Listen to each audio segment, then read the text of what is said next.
Hello and welcome. I am the Restless Kaiser and we are modelling for advantage. And yes, for anyone that's interested, my wife is cutting my hair at the moment. So, since we last appeared, a video has come up. It was a bolt action video, episode number 7, where we had a bit of a fight over some magic carrots inspired by the kind of mythology that nutters in the German high command like Himmler were interested in. You can check that video out in the link in the doofer if you haven't seen it already. It was really our take on the mission key positions, which is one of the out of the book missions, and it was trying to address that from a lot of war games. You have objectives on the table that you just have to be stood on at the end of the game, terminal objectives. And in a science fiction scenario, that maybe they're sending out some kind of radio signal. But for a World War II game, it just seemed to me always really weird to what exactly happens. So we came up with a bit of a narrative around that. And this Friday, the next video to come out on the channel, another pre-recorded one, is an Underworlds game with one of the previous winners of one of the Modelling for Advantage mugs, Mr. Darren Kelso, and he brings out the Mermorn Banshees, Lady Harrow's Mournflights, I think they're called, to school me in how Underworlds should really be played. So just a bit of commentary to begin with. So I mentioned in the last video we got the opportunity to take part in PatMacon, which was, to my knowledge, the first attempt to provide a digital convention. It was run primarily through Discord with timetables and so forth, and they referred you to a series of seminars which were held on Zoom. It was fantastic, and there was far more content than you could ever possibly consume in the couple of days that it ran for. It was a really interesting experience. For me, the bit that I enjoyed the most, though, was a series of seminars that were run by the Two Fat Lardies. The Two Fat Lardies have a lot of different games which really focus on command and control. And I've seen them, I've seen a few demo games here and there and watched a few YouTube videos, but the chance to kind of talk to the guys themselves and see what drives their decision making in their rules seems quite interesting, and I really enjoyed that opportunity. I don't know if any of you guys took part in PatMacon. I think they're in the kind of review phase at the moment, looking at what worked well and what didn't, and seeing how they would do it in the future. I think it's a fantastic idea though. So something worth thinking about at the moment because of the situation that we're in. As you're probably aware, most of the hobby suppliers, the big companies, Element, Wayland, Firestorm Games and so forth, they're running out of stock. There's nothing out there to buy. And we're all stuck at home with our paintbrushes desperate to be licked. So I suppose, as a little bit of a clarion call, I would strongly advise, if you're sat on a mountain of plastic, the pile of shame, there are things in there that you're never going to paint, and you know it. Have a bit of a think about that and put these things up on eBay, because at the moment it's not just about getting a little bit of your money back, but there's somebody out there who's desperate to paint those models, and you'd be doing them a favour as well as selling the stuff on. I've been working through some of my stuff and having a serious think about some of the armies that have just sat in boxes for ages. I'm just never going to get around to painting. I'll certainly not over the next few years, and I think just sell them on to somebody who is going to make a use out of them. Bolt Action is one of the key games for our channel. It's not only one of the best performing games, it's one of the games that we've put the most time into, the most effort into, and done a lot of work on our tables and with our armies and trying to provide some narrative. And so I thought it was worth it quite early on in these updates, not just because we've had a video recently come out on Bolt Action, it was worth talking about where we were going with Bolt Action, because we realised you don't just want to see the same armies every week fighting over the same tables. So if you've seen our videos, the way that we build our table, I've got things around me that I'll need to pull into the shop, by the way. The way that we build our tables is you don't just sort of put a mat down and plop a few buildings on them forests, but we have different kind of footprint areas. So this is like a vegetable patch and a bit of paving and a bit of pasture that we've made out of different materials, and they provide us with a board that looks visually quite interesting. I hope. I'd be interested to know what you say about that. One of the problems it causes is with so many different materials that are making up the board surface, is it's important to have things that help them transition. Now in a lot of cases you can just use some lichen and clump foliage and so forth, and we do use a lot of hedges. John's been working on some of the walls, but it means that there isn't more than about 12 inches before there's some kind of obstacle and some kind of cover. So one of the things that I wanted to add a bit of a think about, what kind of transitions could we have that still worked as kind of boundaries that didn't provide cover. So I have been doing a bit of hobbying. I have been building some fences. These are just made out of big lollipop sticks, or I think they might be called tongue depressors, and coffee stirrers and kebab skewers. This is not my idea. I got it from Mel the Terrain Tutor. Whoa! And I'll put a link to him in the description there if you want to go and see his video where he made these. But they're pretty straightforward. But what I wanted with these, and obviously they're going to need to be textured and painted and so forth yet, was I wanted a way of marking boundaries for fields or properties that didn't provide any cover, because that fence does not stop bullets or prevent anyone from seeing you, and that is a fact. So I've built half a dozen of these. I'm also looking at making some fences with the lollipop sticks upright, which will genuinely block line of sight. So that's some progress with that. Meanwhile, let's have a look at what Johnny B has been doing over in the Johnny B bunker. Check this. Hi guys, it's me, Johnny B! Hope you guys are all well, keeping safe, doing your part. Thought I'd jump in on this whole bolt action thing that the guys is doing and just show you a few things that I've been doing. Now, a lot of people have used this time to do wonderful new things, new armies, new projects, new bits and bobs. I have not. I am revisiting my British. Now, they're not so bad, they don't look too bad, but there was something that was really bugging me, and they didn't actually look that much like the British Army.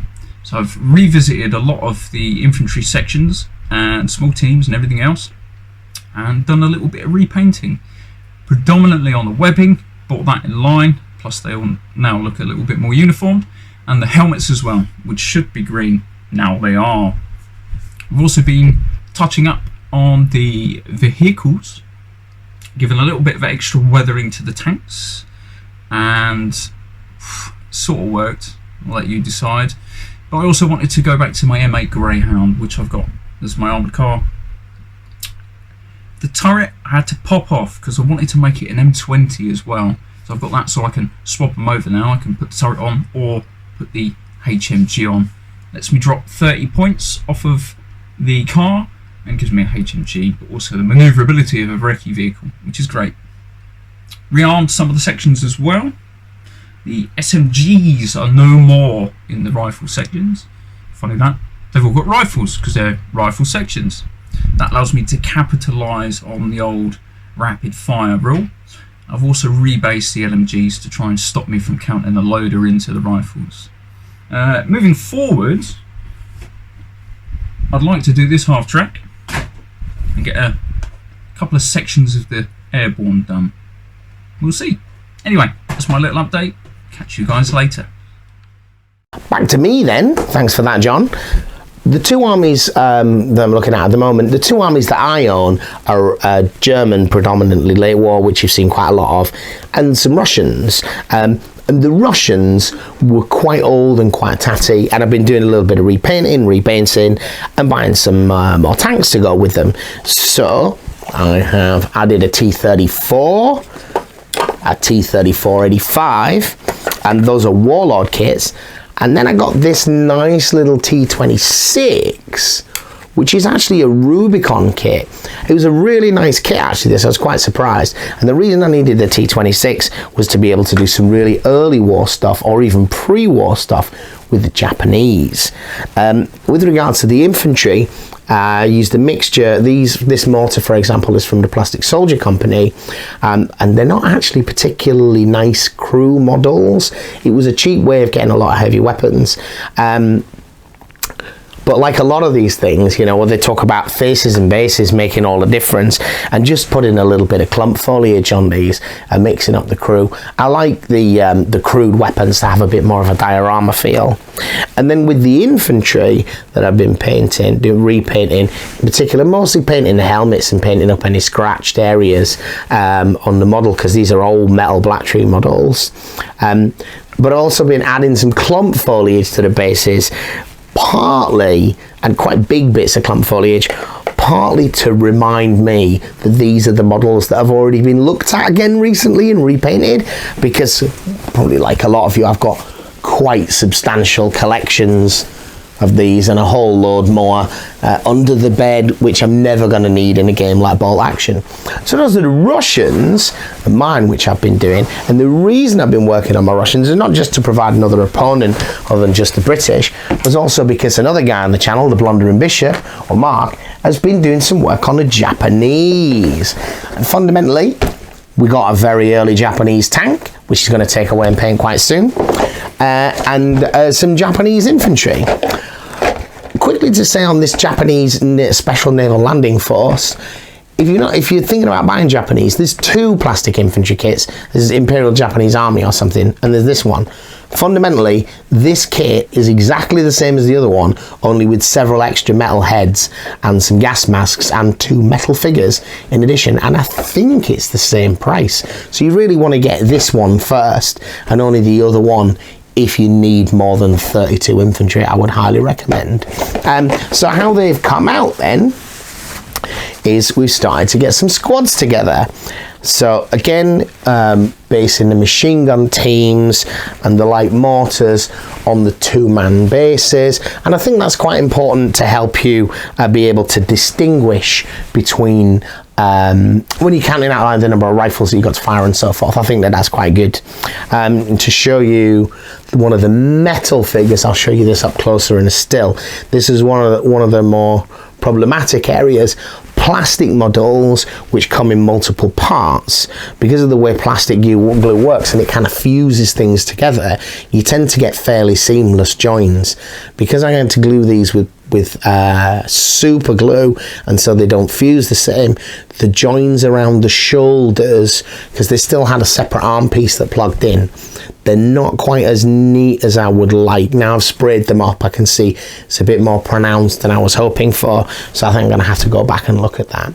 But at some point in the future, don't know how far in the future, we should be seeing some Russo-Japanese conflict, the sort of mid-1930s, Kangol, Gaul, I think it's pronounced, or something similar. I mentioned in the previous video that I was going to try and recommend a YouTuber to you each week, or in each update at the very least, however often they end up coming out. And some of you might have been a little bit confused about the choice that I made, I suppose. What I'm not doing is recommending, Striking Scorpion and YouTubers that you are clearly going to, if you watch YouTube, you already know these people. There's loads of coverage, and I'm not saying their content isn't great. I'm hoping to recommend to you people that are much more niche, nuanced, and that you probably haven't come across, who I think have some content that's interesting to look at for different reasons, and to try and explain to you what those reasons are, I guess. So the YouTuber I'm going to recommend to you today is a chap called Medieval Warrior. His content is really unusual and really interesting, as rather than being battle reports, after action reports, hobby updates, and he does do little bits of those things, is what he tends to do is audiobook type format, illustrated with his collection of miniatures. I couldn't say that this is the kind of content that absolutely everyone would enjoy. Certainly if you're not interested in the 100 Years' War and high medieval battles, you're probably not going to find it all that interesting. But his level of historical research seems quite good, his heraldry is extremely good, and it's just a very interesting thing to watch. It's quite different. He started doing historical battle accounts rather than battle reports with miniatures, although he illustrates them sometimes with miniatures, and telling you the stories around the battles and the campaigns and so forth. And I will say, just as a little aside, is he has a really deep, husky voice, a bit of a Antonio Banderas character perhaps. I certainly remember the first time I was listening to one of his videos, and the wife came into the room and she took a great deal of interest, like, ooh, who's that? He sounds interesting. So who knows, maybe he's a beardy wargamer like the rest of us, but certainly has a rather sultry voice. Close to the end of the video now. I went around some of the people that have appeared on the channel and had some short conversations with them about some content that they might be able to provide, be willing to provide, or able to provide for these weekly updates that we're doing during this lockdown phase. And different people have responded in different ways. But one of the things that Mike did from Team Clueless 40k, who we mentioned last time on the Solar Wargaming, is he put together a segment about his various chaos demons that he uses in 40k. Because what he's done is he's got a few of the kind of out of the box demons, because he's got quite a big chaos demon army, but realizing that these demons were all demon princes, were all going to be the same, he started doing some kit bashing that gets more elaborate as he goes through. What I think we'll do is we'll put one of those in today, and if people seem to like it, we'll add more over time. Okay, so let's start at the beginning. I hope this is focusing in okay on the camera. So this is my first ever Demon Prince. This is the original metal model they produced.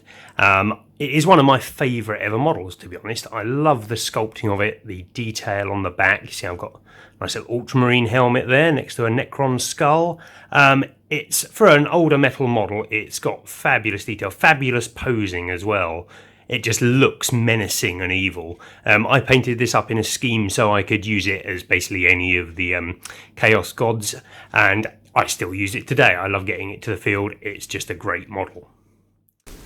Alright guys, that just about wraps it up for this week. On Friday you can expect a release of an Underworlds match. Next week's update video is going to be about Warcry and where we've got up to with that, the various people involved in the show. So, stay home, stay safe, and take care of each other. Thank you for watching. Please remember to like, comment, share or subscribe this video, and if you are buying new games or new miniatures, please consider following our affiliate link to Wayland Games. It gives us a little bit of kickback and helps fund other projects for the channel. Thank you for watching. Well, there you go guys, that's a bollocks. Well, there you go guys, that's a brief look at how Johnny B wastes time, perfectly good time, on doing stuff that he's already done. I'm going to hand you back over to the Kaiser now. I hope you guys are all safe and sound, as I said earlier, and I hope to be back on the tabletop soon, getting my ass handed to me by the Kaiser. So, back to you, Mike.